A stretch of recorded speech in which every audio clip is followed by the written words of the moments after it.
Драги ученици, добродојдовте на часот по ликовно образование за трето оделение.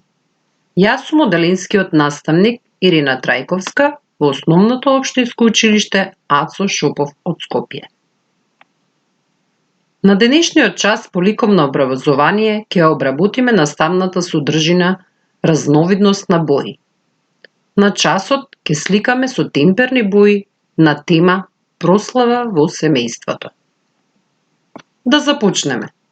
Тоа што треба да го научиш на овој час, односно кои цели треба да ги постигнеш е: да се оспособиш од мешање на основни бои, да ги добиеш секундарните бои, да се оспособиш да ги комбинираш боите, правилно да ги компонираш предметите во просторот, креативно да се изразуваш, правилно да го користиш ликовниот материјал и да одржуваш хигиена на облеката и просторот на кој што сликаш. Потребен материјал за работа на овој час ќе ти биде: лист од блок, молив и гума за бришење, чашка за вода, темперни бои, палета, подлога за сликање, односно лист од стар весник. Да се потсетиме. Бојата ја среќаваме насекаде околу нас, во природата и на предметите што не обкружуваат.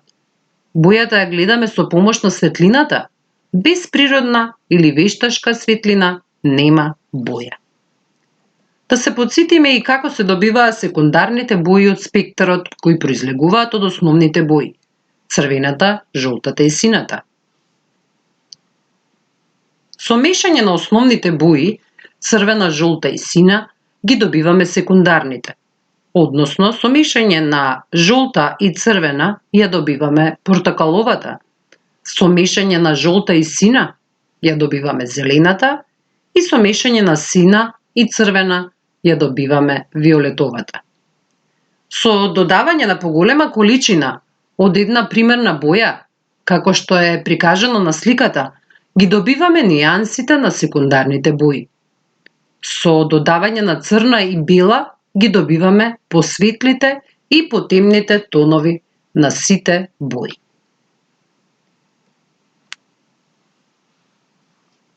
Твоја задача на денешниот час е да насликаш една прослава во твоето семејство, по свој избор, користејќи ги сите бои од спектарот со мешање на основните.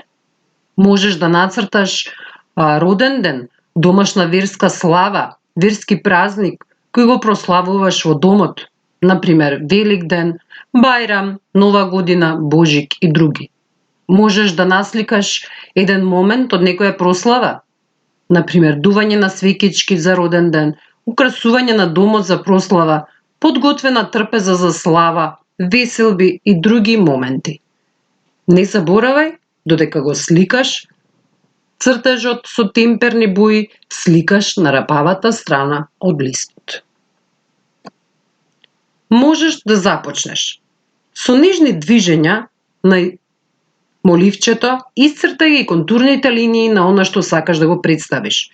Внимавај предметите што ќе ги нацрташ да бидат правилно распоредени во просторот и нивната големина да биде соодветна на просторот, односно листот на кој што црташ. Просторот кој ќе го црташ може да биде надворешен во твојот двор или внатрешен во твојот дом. Кога си задоволен од цртежот, започни со сликање. Пријатна работа. Да повториме што научи денес. Ти денес научи успешно да ги мешаш основните, односно примарните бои за да ги добиеш секундарните. Да ги применуваш и комбинираш боите од спектарот, да ја употребуваш техниката темпера и правилно да го користиш материјалот и средства за работа. Се разбира и да ја развиваш креативноста. Се надевам дека нацртавте и насликавте прекрасни цртежи. Ви благодарам на вниманието и довидување.